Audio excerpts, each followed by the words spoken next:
appeared to insist on Wednesday that the Alabama lawmakers who sponsored and signed into law legislation restricting most abortions in the state are complicit in the death of black women. Yes, the anti-abortion movement is primarily about controlling women's bodies under the premise, for many, sincere, of saving lives, and yes, this law is primarily the work of white men. However, a white woman sponsored the bill and a white woman signed it into law, the Oscar winner's lengthy Instagram message began. The Alabama abortion bill was sponsored by State Representative Terry Collins, R., and signed into law by Alabama Governor Kay Ivey, R., both of whom are women. And those women, according to Anne Hathaway, and the state's new law will result in the death of poor women, many of whom will be black. As we're resisting, let us also call out the complicity of the white women who made this awful moment possible, and which, make no mistake, will lead to the unnecessary and avoidable deaths of women, a disproportionate number of whom will be poor and or black, the Ocean's 8 star said, before urging her 14 million followers to speak up. Show up. Don't give up and donate to pro-abortion causes. Hathaway is but the latest Hollywood A-lister to bash the abortion laws being passed in some state from their social media platforms. Her missive is also eerily similar to activist model Emily Ratajkowski, who last week insisted that states enforcing abortion restrictions are disproportionately hurting black women as a means to perpetuate the industrial prison complex.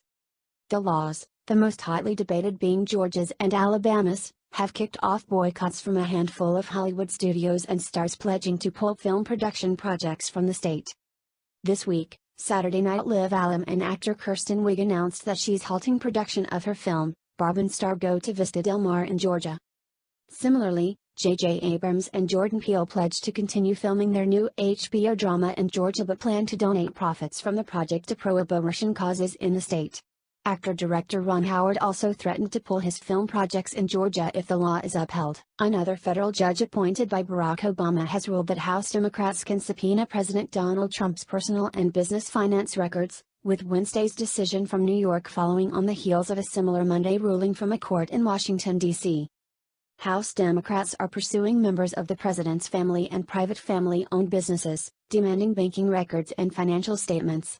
As part of this partisan attack strategy, two committees in the U.S. House of Representatives controlled by Democrats, the Financial Services Committee and the Select Committee on Intelligence, issued subpoenas to Deutsche Bank and Capital One Bank for at least 10 years of records involving President Trump's children, the children's spouses, and various family businesses including the Trump Organization. Those committees are led by two of the most partisan actors in Congress. Representative Maxine Waters chairs the Finance Committee and Representative Adam Schiff chairs the Intelligence Committee. Both California Democrats have been outspoken in their fierce opposition to the president. Waters was among the first Democrats demanding the president's impeachment. Schiff claimed to have evidence that President Trump colluded with the Russians, though he has refused to produce such evidence and special counsel Robert Mueller found none. The Trump family hired the powerhouse boutique law firm Kinsavoy McCarthy Park to fight the subpoenas in court. Lead counsel William Kinsavoy, a former law clerk to Justice Clarence Thomas and a rising conservative star in national legal circles, filed suit in federal district court in New York City, seeking a preliminary injunction to block the subpoenas. On Wednesday, Judge Edgardo Ramos denied the request for an injunction. Ramos wrote in his 25-page opinion that these subpoenas are part of the power of Congress to conduct investigations, inherent in the legislative process. This is the second such ruling this week. The House Oversight Committee subpoenaed accounting records on Donald Trump's personal finances and business records held by an accounting company. On Monday, Judge Amit Mehta ruled that subpoena is likewise valid. In both cases, House Democrats argued that they wanted these records merely to inform their decision on whether to strengthen federal ethics and disclosure laws. Kinsavoy's team argued that the Democrats' argument is a pretext covering their true motivation of seeking to embarrass and politically damage the president. Both Ramos and Mehta were appointed by Barack Obama. Ramos's decision will now go to the Second Circuit Appeals Court, and the president's lawyers will appeal the other decision to the D.C. Circuit Appeals Court. These cases' fate is uncertain in both appellate courts, which are currently left of center in terms of judicial philosophy. One or more of these cases could end up before the Supreme Court. A third lawsuit, seeking to keep House Democrats from obtaining President Trump's personal tax returns from almost a decade ago when he was a private citizen, is also expected, likely in the near future. The case in the May 20 ruling is Trump v. Committee on Oversight and Reform of the U.S. House, number 19 CV 1136 in the U.S. District Court for the District of Columbia. The case in the May 22 ruling is Trump v.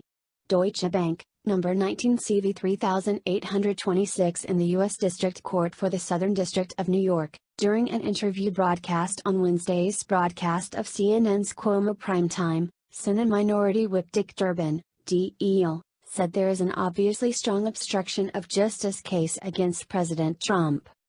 Host Chris Cuomo asked Durbin where he stands on impeachment. Durbin responded, "I can tell you, the case is obviously strong. When it comes to obstruction of justice, read the Mueller report. It's pretty clear that this president, time and time again, was involved in conduct that was carefully choreographed, but still crossed the line into obstruction." Durbin added that he doesn't believe there are 67 senators who would support impeachment, but the House should continue its investigation. Wednesday on MSNBC's Hardball, Representative Maxine Waters, DCA, said Congress would not allow President Donald Trump to use infrastructure to blackmail Congress to stop investigations into him and his administration. Waters said, "I was concerned about the fact that he even pretended that he was going to negotiate with the Speaker and with Schumer about infrastructure.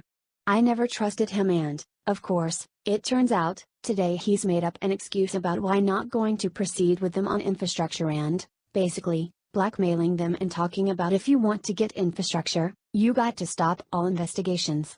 I think that's outrageous. But that's typical of the President of the United States. And I never trusted that he was going to get infrastructure done." She continued, "If he's simply going to leverage it and use it to threaten Nancy Pelosi and Schumer in exchange for quitting all of the investigations, well, we got a problem.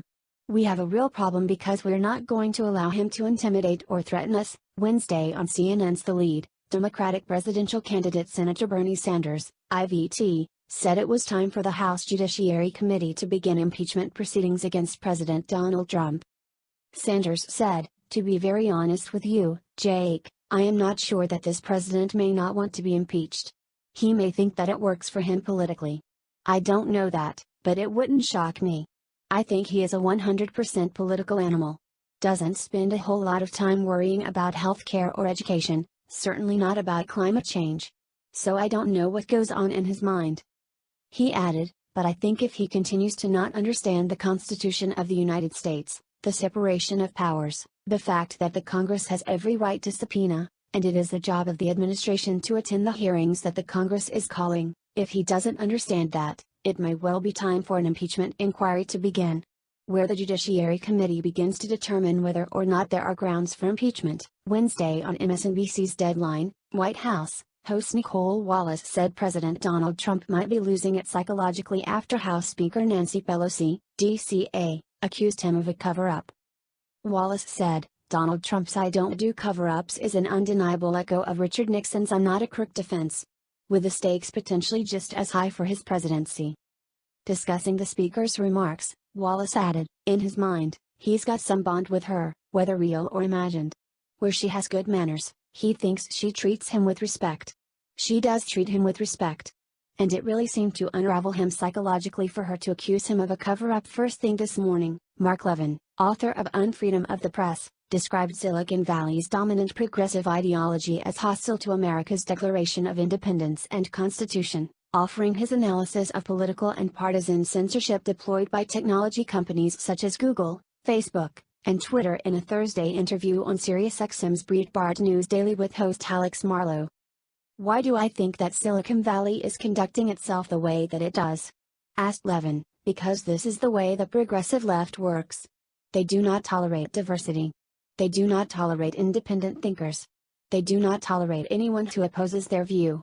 Levin continued, "Remember, progressivism is about a very destructive ideology that runs counter the Declaration of Independence. We talk about natural rights. We talk about unalienable rights, life, liberty, and the pursuit of happiness. They reject this." Levin added, "When you read about the progressives, Woodrow Wilson and John Dewey and the rest, they reject the Declaration of Independence, they reject the Constitution. Their politicians and their progeny pretend that they support these things. These people in Silicon Valley, they don't embrace our history, and they're not capitalists. Let's make that abundantly clear. They don't believe in competition. Levin referenced George Gilder's prediction in Life After Google that new technological platforms will displace the status quo of social media as provided by Google's YouTube, Facebook, and Twitter. They're going to go the way of the landline telephones, said Levin, quoting Gilder. This is why I embrace technology, by the way, remarked Levin. Because the way you get out of monopolies and the way you get out of government control, and the way you get out of despotism, generally, is through ideas and creativity and progress, human progress. Great innovation and creativity of the American mind is somehow going to find a way out of this, estimated Levin. Levin concluded by praising dissident news media outlets challenging left-wing and partisan Democrat orthodoxy pushed by news media outlets such as CNN, MSNBC, The New York Times, and The Washington Post. These behemoths needs to be competed against, and that's what we do, said Levin of Blaze TV. Whether it is digital TV, whether it is websites, whether it's talk radio, podcasts, or whatever it is, the more the merrier, that's my attitude. We're prepared to compete. They're not, which is why they're ideologically bound to a tyrannical ideology. We've got to keep fighting them, and keep exposing them.